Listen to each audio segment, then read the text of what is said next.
So Marcus very kindly, probably is regretting it now, offered me We don't need regrets. Me to do a class on my birthday, and actually it's a Kabbalah or Hebrew calendar, So it's the Hebrew calendar. So the Hebrew calendar is slightly interesting because it's the solar and lunar combination. So most people in the Western world have the solar calendar, right? Your January, December. And in kind of a more Eastern or perhaps Asian world, you have a lunar calendar.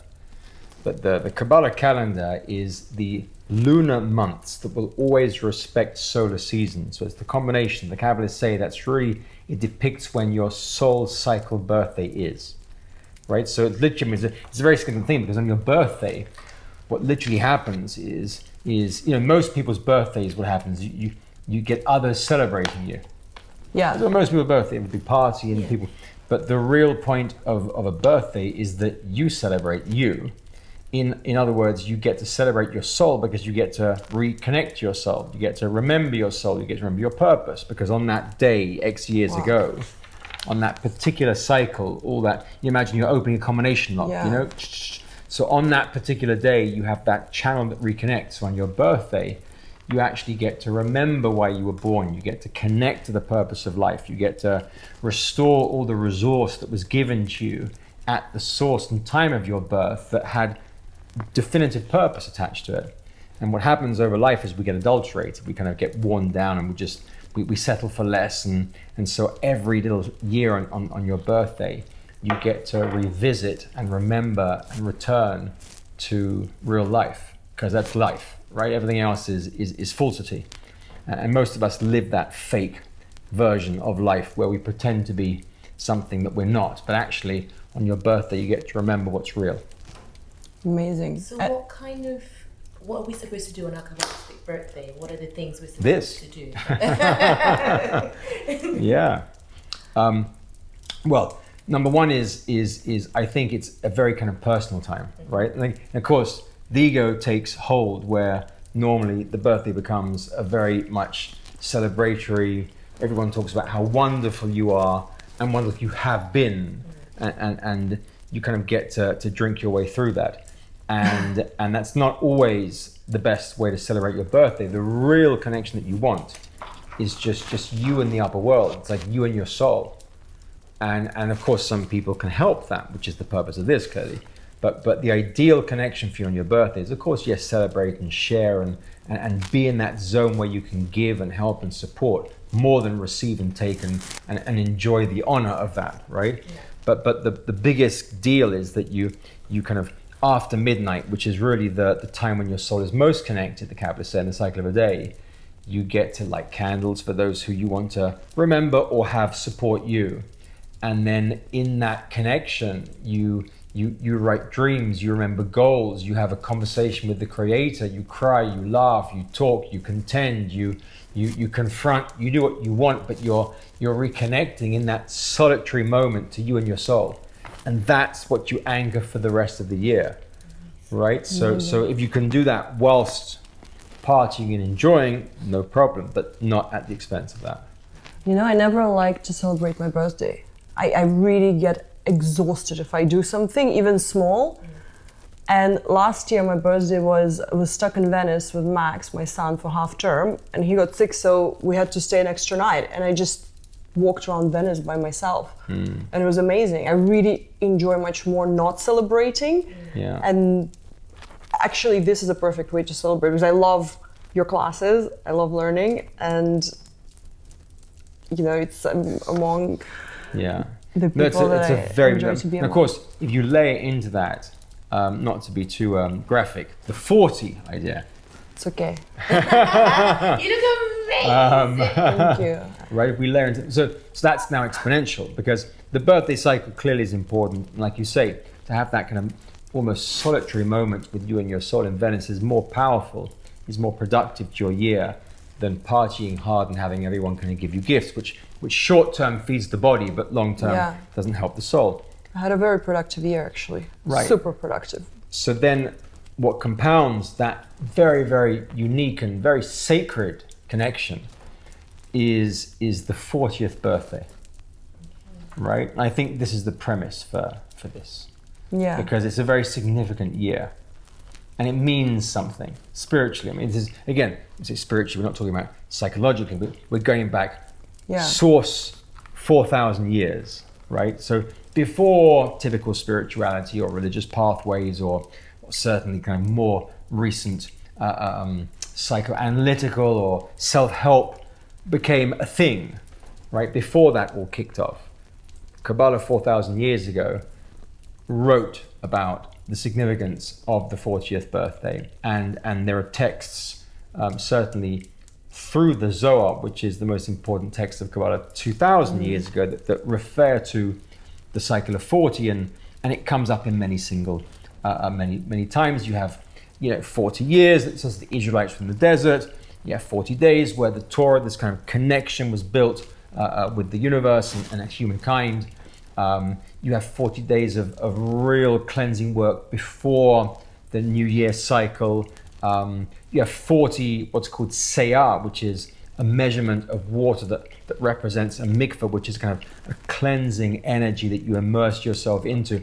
There's many references to this, but they all root back to the soul, the 40th year of the soul. And so it represents a real metamorphosis of self, and a time where you want to kind of, put that mark in the sand and reflect back to what immaturely you might have consciously learned, to then move forward from the 40th year with another level of maturity. Maturity doesn't mean kind of social maturity, it means spiritual maturity, where you actually understand, you can commit to, and you actually get to express the value of your soul and your purpose in life, and so on. So it's a very significant milestone in a person's evolution. I feel it definitely. We spoke before, and I told you there were a lot of crazy things happening. Yeah. And it's almost like it switched. Yeah. On my birthday, like my consciousness switched to something else. Like it does. Everything that I've learned or been conditioned to has just stripped away, and the world, I just started looking at the world completely differently. Yeah. If you go back before 450 years ago, I mean, I'm not that old. Well, not this time around, but you'll remember, the Kabbalists say that before the decree was changed, you couldn't study Kabbalah before you were 40 years old. Wow, really? Oh yeah. Yeah, that's right? true. So going back a long time, it was changed about 450 years ago. Women or anyone? Well, it used to be obviously just men, scholared, married, children, right? Few. And then it became everyone must. I mean, literally men, women, children. And if you look at the nature of how kids study Kabbalah these days, right? In terms of responsibility and ego and gratitude and accountability and power of my words and treating others and cause and effect, and just to learn those very, what's called Talmei Torah, like the taste of all the kind of spiritual deeper tools, it sets up a child for life. It does. Yeah. I mean, it's such an incredible tool. It is. Going back to what you said about 40, that's when I started going through my divorce. I feel like your life, like my personal life, literally got turned upside down for the better. It was very scary initially at 40. I think it's almost like a rebirth. Right. So I can really relate to that. And so you say for the better, as in you can literally see. Like now I can see, obviously when it started, I thought this is the worst thing ever to happen to me, going through a divorce. At 40, because you think I want to be married forever, my dream partner, and I think you feel I'm too old to start again, and where am I going to be? Right. So it's quite scary, but at the same time, looking back now, I think actually everything has happened for the betterness, for the good. Always. Yeah, even though sometimes it still can be tough, but I can really feel it was for the better. So I think you're absolutely right. It does change a lot at 40. You feel your life has changed, or you just feel kind of free from the difficulty that the relationship might have held? I feel like my physical life has changed, my spiritual life has changed, everything's changed, and it all started around that when I turned 40. For me personally, looking back. Yeah, I mean, I had the same thing at 40 years old. In fact, it was a very funny thing. So I got a phone call from my teachers, randomly, my teacher, Karen Berg, said, we're going to be in this kind of city in the States. Come out and spend your 40th with us. I was so excited. And so I just flew out, and a bunch of things happened there, and a lot of changes, a lot of very extraordinary, kind of deep, meaningful things for me.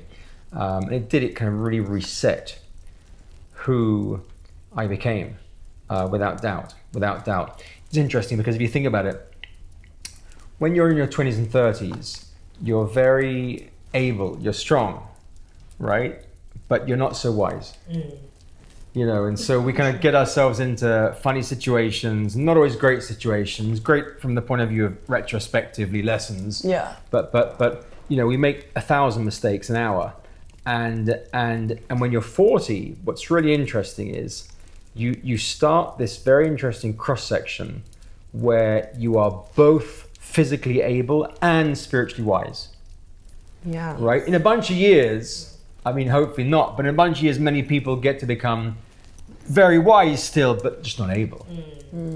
Right? And so you can't really do what you know that you should be doing. Yeah. 40 is that perfect. 40 begins this perfect moment when you really have depth of wisdom and you're physically able to go crazy and make it happen. To make the changes. Which is what I feel like we're both doing. You're doing, like you're just making things happen. And that's a very big deal. Yeah. And of course, you know, the idea is that if you have spiritual gravitas, if you really have depth to your soul, then you extend, you know, through 40s, 50s, 60s, and hopefully longer and longer, because you can keep that kind of wedge open where you're madly wise and hugely able. Yeah.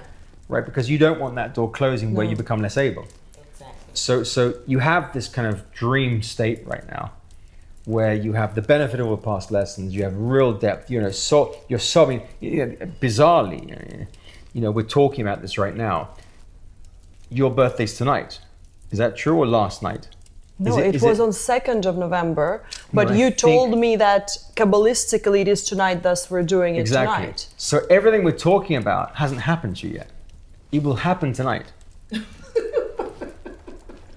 How do you feel? Are you ready? Or it already exists in a multiple. Yeah, it's kind of you're in that kind of like warm-up possibilities. zone. No, so literally, sunset. The Kabbalists say you're kind of warming up, right? And then literally tonight, you know, between midnight and dawn, it's like hammer, and then the day opens that gate, and then hopefully, you know, of course, you begin to live that because you have access that's full from tonight.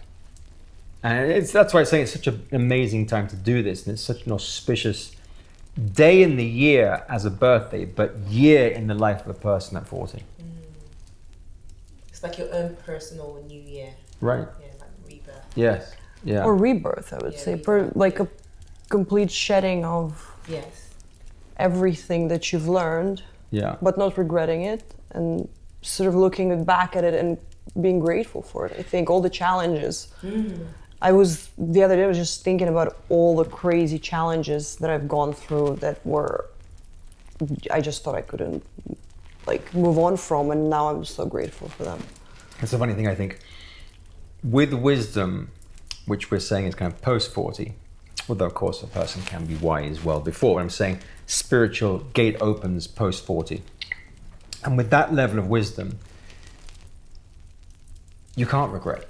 No. There's nothing to regret. I'm saying with wisdom, there's nothing to regret. With lack of wisdom, there's many things that you shouldn't have done, you should have got better, you know. But with wisdom, it's like the lesson of every single thing became perfect.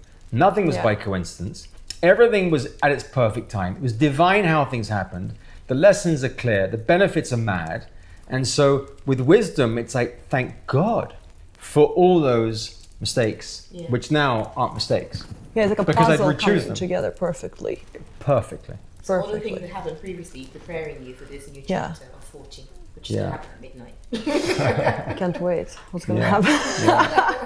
Yeah, it's very funny. Yeah. No, it's amazing. And Marcus, the Kabbalists say that when you're born, like there is some level of like destiny, right? Of when you're born, when you die, who and when you're going to marry, and then how much money you make. But that can change as well, right? Depending on how you expand or contract your vessel. I guess I don't know if you get contracted after it's expanded. Yeah. So what does it really mean is it sort of written in stone, or depending on your path, you're sort of navigating it in a different way? The very quick answer is both, right? It's both. That's how can it be both? And that's what's interesting. That's why, I love Kabbalah, because, if you think about it, you have to learn how to really make things happen. At the same time, you must know how to let go. Yeah. You have to know how to share, have to know how to receive. You have to know how to be a bulldozer and also accept, allow. Right, and they're all contradictory elements, but they're skill sets in the range of consciousness that you need, because you must be able to deploy different things different times. And some of us are very good sharers, but we're bad receivers, and some of us are great bulldozers, but we're not very, let go-y. So the Kabbalists say literally that the soul, when it comes into this world, has a particular destiny to it, and it's resourced. So it's resourced, which means there's every universal formula given to that soul to achieve what's called its tikkun, which means what? It means its own perfection, to understand that the movie of the soul, and to achieve the perfection that it's supposed to come here for. Meaning, not to get too profound, but birthday is not the beginning of your future, it's the effect of your past, in some sense, because of your past lives and that which remains left to complete, that resource is given to you, needing you to be born to those parents at that time, in that place, all of which combines to kind of, soup you up to ensure that you're going to be successful, right? So people who say, but my parents weren't this, my parents were that, or I was born here and not there. It's exactly what your soul needs to kind of wake up to certain things. Some people are, sometimes you can say that the greatest gift of life is deprivation. Yes. Because when you're without, you kind of strive to become more than had you served on a silver spoon that which you think you want. We've seen a lot of examples of that. So, it's not always obvious, I'm saying. So when you're born, you have a certain kind of destiny path to you. And your job is to elevate that path. And if you don't elevate that path, what you're doing is you're playing out your destiny given to you. So everything is fated in that sense. But your job in life is to change destiny. Your job in life is to be so proactive spiritually and so transformational that you lift the soul and level you're at to attract a very different destiny without chaos, with less hurt, pain, and trauma. Right? Why? Because chaos is not for the sake of chaos. The Kabbalists say the only reason you experience anything painful is because the universe is kicking you into elevation. So it's like a buffer. If you're not doing the work, it's pushing you. Choices. Exactly. Yeah. And you could have, and you probably had 1,000 opportunities to do it yourself beforehand, but you refused. And so the universe is that kind of backstop that will just ensure you will get there. You cannot fail. I mean, it's an amazing thing. They say the universe whispers to you first. Right. It's like a very quiet message. Yes. And then when you don't listen, it gets louder and louder. And then I think in my case, it just knocks you. All of us. It knocks you. Then you're forced to listen when the rug's pulled under from you. Right. You're forced to listen. Yeah, for sure. But some people, we're so strong. Yeah. But the paradox of that is that you don't hear those messages so early on, because the more kind of brittle, the more stubborn you are. You're more resilient. Is it more ego? Yeah, that's a little bit ego, maybe? For sure. Right, there's a whole world we can talk about. But there's no question. The thicker the ego, the less you're going to hear those messages, without question. Yeah. Right, but so you have a destiny line. So it means that if you're proactive on your destiny line, it means that you've actually jumped upwards, negating the need for the universe to kick you into elevation. So the idea of change is that you've actually removed chaos from your life and from the world, and you've changed your destiny. By being proactive. And being proactive is when you're deprived. When you do what? Sorry? When you're deprived, you become proactive normally. It's very rare that people are proactive when everything's served on a platter. Right. So that's the funny thing. Yeah. How can we be proactive without facing the hard times? Well, by the way, this is a Kabbalah school of Ashlag. Yeah. And he talks about this. It's a very, very interesting idea. So he talks about how to truly remove chaos from your life and not have the universe kind of really kick in. But not live in chaos, right? Not live in lack. And one of the things he says is you have to feel the lack in the having. Oh yes, this is quite difficult. Yeah. We talked about this in lessons. Probably. Yeah. If I plan things, I might know the answer to that. But you know, it was interesting to have so much, because you should have so much. Yeah. The idea of spirituality is not that you kind of live a kind of martyr's life, right? Yeah. You should have everything. Yeah. Physically, emotionally, spiritually, mentally, everything you should have and are destined to have, so go get it, right? Yeah. But in that having, feel the lack. Now, the best phrase I've ever heard when it comes to this is something my teacher always used to say, which is what? Always fulfilled, but never satisfied. Yes, exactly. We talked So about you this see in what a lessons. good student. Do I get a brownie point And and an A? it's such, no, that's an incredible paradox as well, right? How are you fulfilled and unsatisfied? Do you understand it for me? I do. I get it, but I want to understand it a bit even more. before I started studying Kabbalah, and actually I started studying it a very long time ago. And then I didn't understand it, and it came back to me a year ago. I went back to Florida, back home last December, and I had books by Michael Berg that I read and I underlined, and I literally don't remember them. Yeah. But I read them, I reread them, I underlined things, but it just evaporated from my mind because I wasn't ready. And then, You're not ready. but I've always had this perception of things that you should always do your best. You should always strive for more. You should never feel satisfied, even when you achieve something. I never felt satisfied, funny enough. And it's like a dance where you're grateful for things, but it's not enough. But not enough, not in a way like you're greedy, but in a way that you know this is not your ceiling. You know you can go beyond. You know that the potential is infinite. In everything, in physically, materially, spiritually, in your relationships, and it's there's always more. Learning, it's like the glass bead game by Herman Hesse. It's, you know, where they play a game of unifying all the knowledge in the world. You always kind of seeking to learn, become, and it's an infinite process. The minute you stagnate, this is when you break down. I feel like, I don't know if it's mildly comprehensible. No, I think you're right. The if you take those two parts, right, always fulfilled, never satisfied. I think clearly, if they were alone, there's issues. Yeah. So if you're always fulfilled, you kind of wonder where's the next gear of you. It's like someone who's constantly, it's great, it's wonderful, it's wonderful, it's wonderful, it's great. You know, you almost want to kind of shake and say, but you know, I remember once someone asked the Rav, you know, how are you? Right? Kind of innocuously. I don't think they imagined what the answer was going to come. But so the Rav said, I'm good, but how can I be truly happy seeing how unhappy the world is? Right? I mean, how can you be so satisfied seeing the chaos in the world and just think, I'm so fulfilled. Life is so magnificent. Right? I mean, I think that's a flawed spiritual base.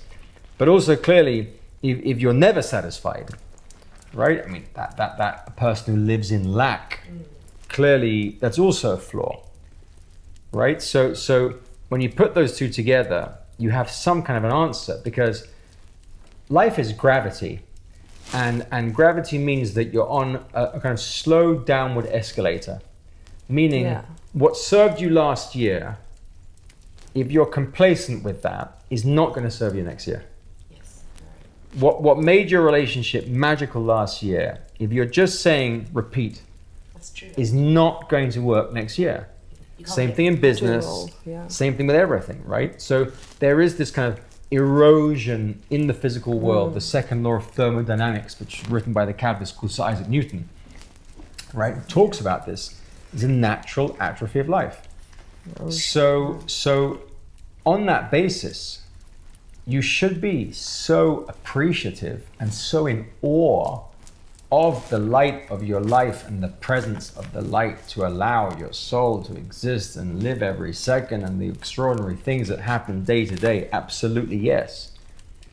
But you have to know that if that's it, like you said, that's your ceiling on the downward escalator of life, it's just not going to be tomorrow what will work for you.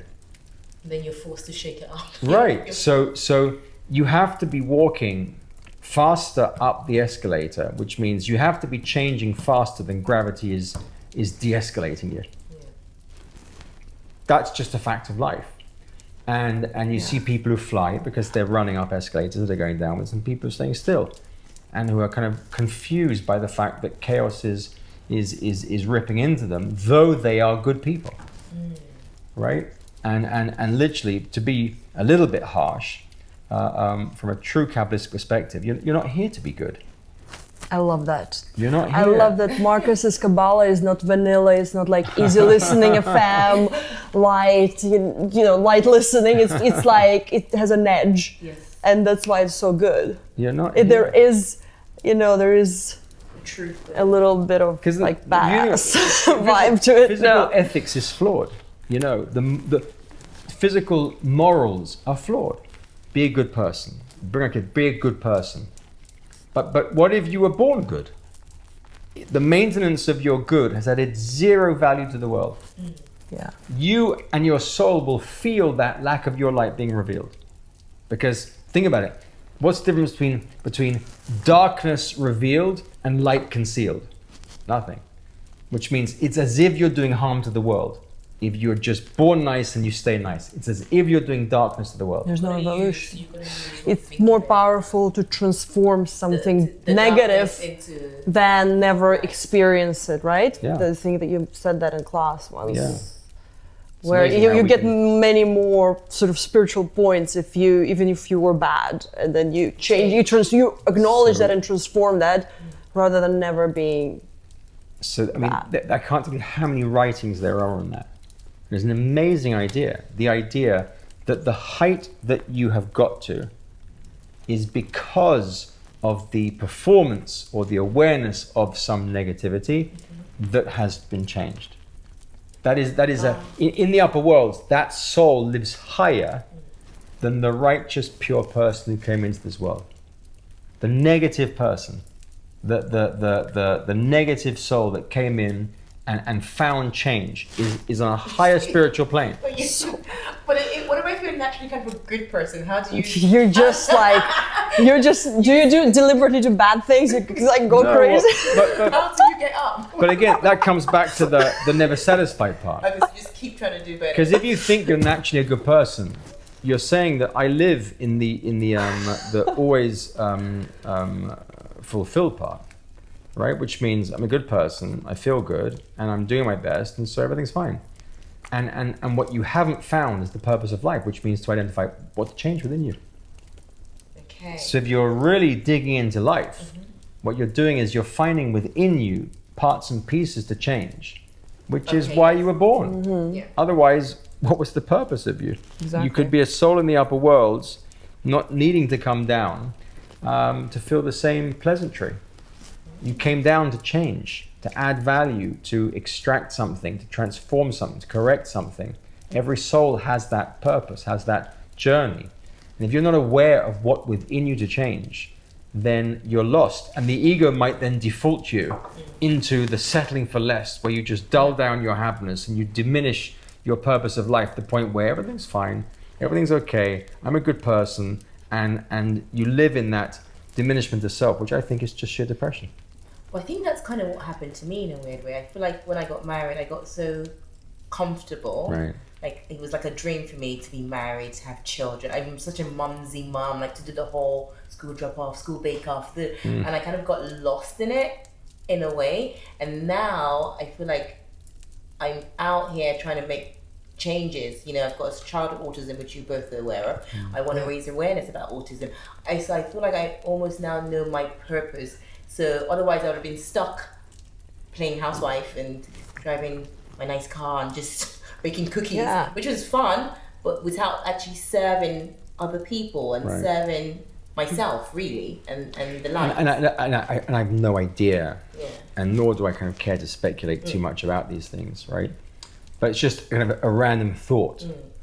Not that I'm saying, you know, I have a crystal ball and I know this is true. I'm just a random thought.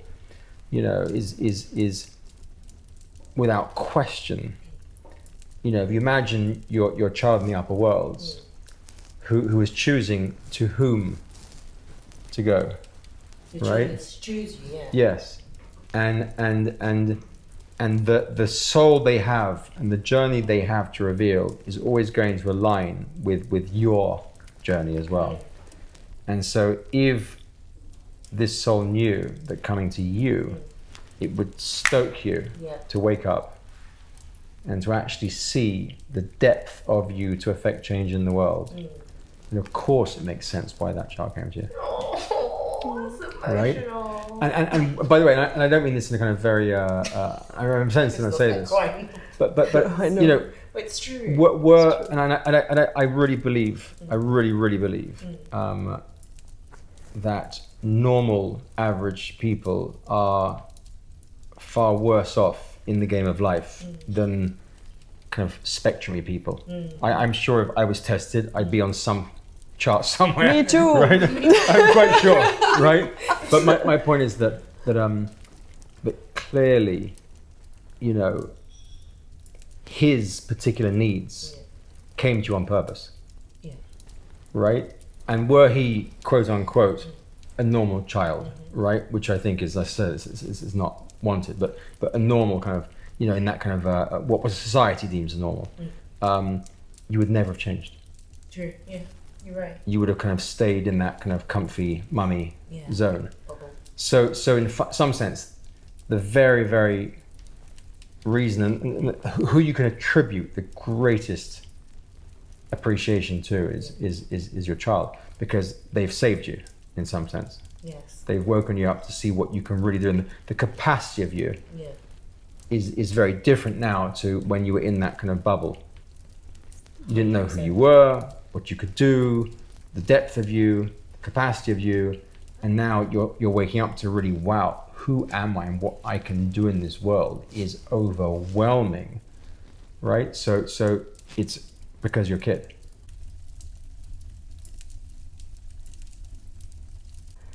I love Kabbalah. It's really, you can almost shift things with your consciousness. Yeah. And it helps you really process hard times, because you realize hard times are there for a reason. So I'm now even going through the hard time, it's almost like when I'm going through something hard, I'm like, yep. I now get excited about I know it's going to get to somewhere Right. else. I'm not in like self-pity about it, you know? It's a good thing. And you're just the most amazing. You are, We Marcus. are so You are. thankful for you. You are transforming lives. Thank you so much. Yeah.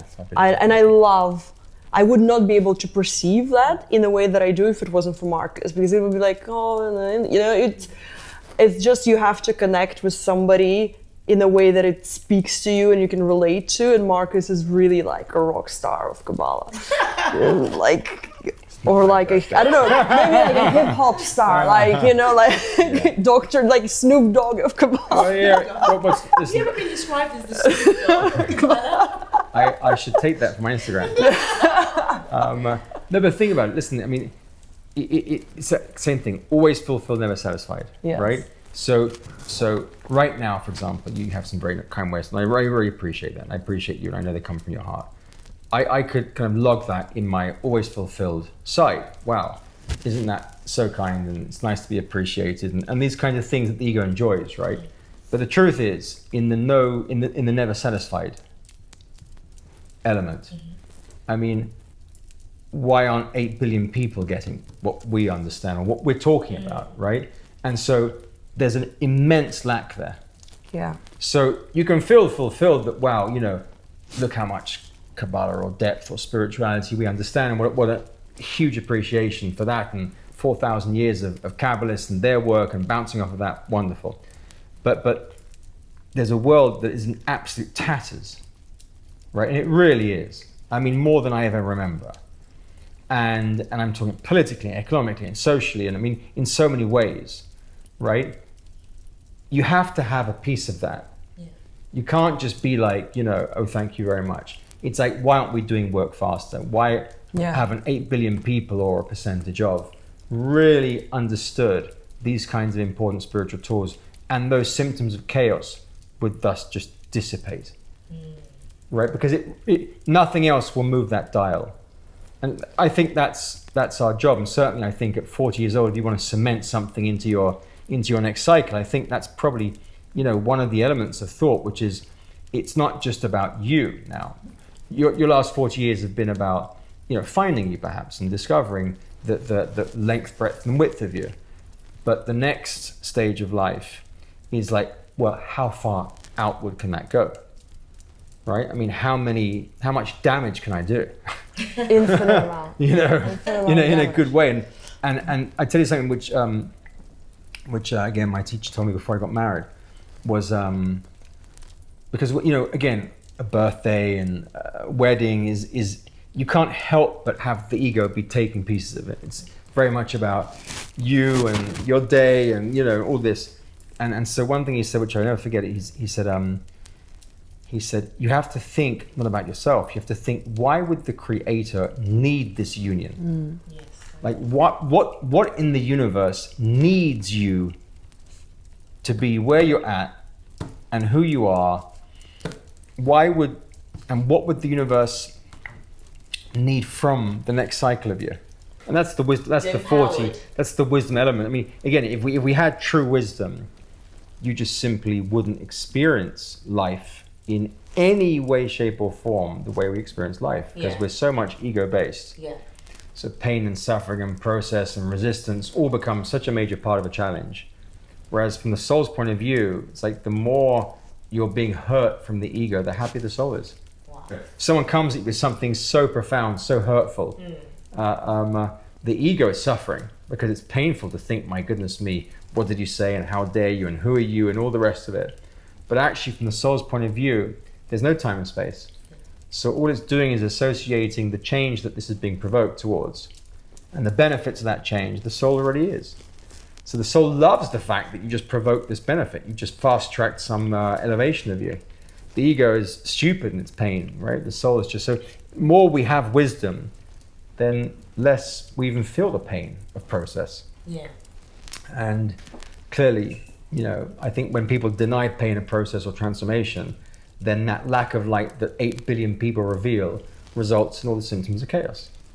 But also, does it come to boundaries when you see somebody struggling and you want to help, but you should restrain yourself and let the person go through that process, because ultimately that will benefit them, as opposed to... It's a really difficult equation, that. I'm sure people can relate. Where is the perfect sort of line of... So on the one hand, you're desperate to help, and they clearly need help.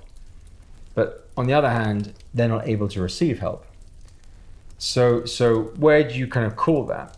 And my opinion of that, I think where people go wrong with that is they try and help, and another person is resistance, and then at some point you say, right, well, I've tried. I've got to now draw a line in the sand. There's a boundary. I'm going to just, you've got to go through your own process, and good luck to you. And I think that's the issue. That's the problem. That's not... When to stop. No, I think people go, I've done, and then they just cut and run. And my point is, you never run. You never run. You never give up on someone. Never. I'm saying from the point of view of your heart, you care always. You love always. You pray for them. You pray for them, right? You might physically have to pull back and restrict from being so immersed because there's such an abusive energy or such an overwhelm or it's just not landing right. No question, you have to be sensitive to what a person can receive, not just what you want to share, which is also an issue, right? Some people are so obsessed with what they think they can give. It's like, doesn't matter who you are. My capacity to help you is more important than your capacity to receive help. But then it's ego as well. All ego, right? All ego. But you know, the cut and run thing is where I think people go wrong. It's like, I've tried to help you, right? It's nothing I can do anymore. But cut and run meaning you cut yourself emotionally from situation? You never cut yourself emotionally.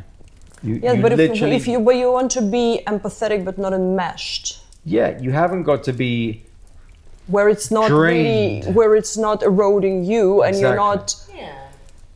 You're always sending them the light. Exactly. Yeah. Because you see the soul, and you know deep down there's good, and probably they're enmeshed, as you say, in some process, not worse than you are, in denial of some process that you're also enmeshed in that you can't see.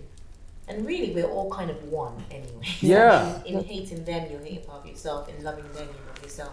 So it's like a distance. No question. And who suggests that you're suddenly this kind of perfect person versus them? Like, I mean, honestly, if you sat down with any, you know, decent kind of Kabbalah teacher, you could see your ego immediately. You're in denial about some part of it. You're avoiding some part of it. There's no question about that. Right? So all of us are. We're all in a process. The fact you can see their process and not yours doesn't give you the right to kind of judge. And so to be empathetic and to be loving and to be caring, but to physically pull back, that's fine. But never to stop caring. And apart from your 40th in Kabbalah, is there any other years, like your 50 or 60, that is very significant, or is it just 40 is the most significant? That's it. So it's funny because I had a friend's 50th birthday last night, so I gave a whole thing about 50. Oh no! But that was a slightly different thing because you know he's a kind of interesting history of a person. But yeah, 40 is the most important, right? However, so if you imagine from the Sphirot, right, which the Kabbalists say are these kind of 10 emanations, dimensions that separate body and soul, universe from self, actual from potential, there's 10 dimensions of life. Superstring theory, Kabbalah, it's all the same thing. 10 dimensions of life. So each cycle of 10 years is important and represents one of the Sphirot. Oh, wow. Right? So you know, there is a significance to the 50, the 60, the 70, the 80, and so on and so forth. But 40 is by far and away one of the most discussed elements of life. Where's my tree of life? Which one is it then? So it doesn't work really according to, like, you know, 10, 20, 30, 40, 50, 60, 70, right? It's not exactly linear like that. But every 10 years is a milestone because it's like a completion. Well, no, I'm saying each 10 years is a completion of. Yeah. Oh, so it's like you said when the face of the fox and the tail of the lion. So you complete one, but then you go into the next one. Also, yes. So you aside from Sephiroth, you're also, like Sephiroth yourself, you're also having multiple Sephiroths that you climb. Yes. Yes, the head of the fox. The head of a fox and tail of a lion. I like that. Yeah. The bottom rung on that ladder is lack. Yeah. As in the space to fill more light with. So often the peak of the lower world is followed by the lack of the world above it. Yes, I get it. Right? Which is the cycle that we go through. Just when you think everything's wonderful, something else happens and it starts a new cycle, and then all of a sudden you peak again. You know, and that's a great thing because you become stronger and stronger. But you never fall below the. You cannot go backwards. Yeah, you just. Yeah, that's important. You cannot go backwards. But is there a cycle that represents? So, like, I don't know. Some people say there are 7-year cycles. Are there cycles 10 years? So it would be 10-year cycles that would. In terms of the birthdays and the rebirth. In terms of that, there's 10-year cycles. But yeah, I think 7-year cycles. From the point of the body, they talk about kind of how your cells reproduce, and certainly that's a significant number as well. So what would you, I'm saying from your soul, what would you wish for yourself? Because your ego could wish for lots of things, but what would your soul truly wish for yourself on this very auspicious day? To keep expanding my consciousness, keep learning, keep revealing the light. of the Creator, and never stopping. Yeah. Going faster than the escalator, going up the escalator faster than it's descending. Right. That's great. Yeah. I love that. And I, from my point of view, I really, you can wish a person miracles and successes. And of course, that's also what I wish you, right? That you see the cause and effect of your own spirituality, where you see miracles happen in front of your eyes and you're just in awe. But I also, right, and then there's a Kabbalist who actually talks about this. We talk about this in Kabbalah too, right? The idea of I always wish you the merit to see what within you to change, right? Because if everything kicks off and everything goes wonderful, you can become complacent. Of course, the biggest cause of failure sometimes is success. Yeah, true. Right? So you can't just wish a person miracles and success. You always want to be looking and finding what within you next to change. And I think if you constantly have that, which means personal depth, specific to something within to change, then with your energy, you have a tremendous capacity. You will change the world. And I wish you those two gifts. Thank you, Marcus. It's very powerful. You don't have to wish me anything. You're here. That's a miracle in itself. I wish you a nice car. I don't drive. Actually, I don't care about a car. No, I wish for you, for your vessel to expand, and for the fact that when you do see things in yourself that you need to change, for you to be able to accept those things and take delight in changing those things. Thank you. That's amazing. Yeah. Lots of happiness, of course. Yeah. Thank you, guys. You're welcome. It's the best birthday ever. That's nice.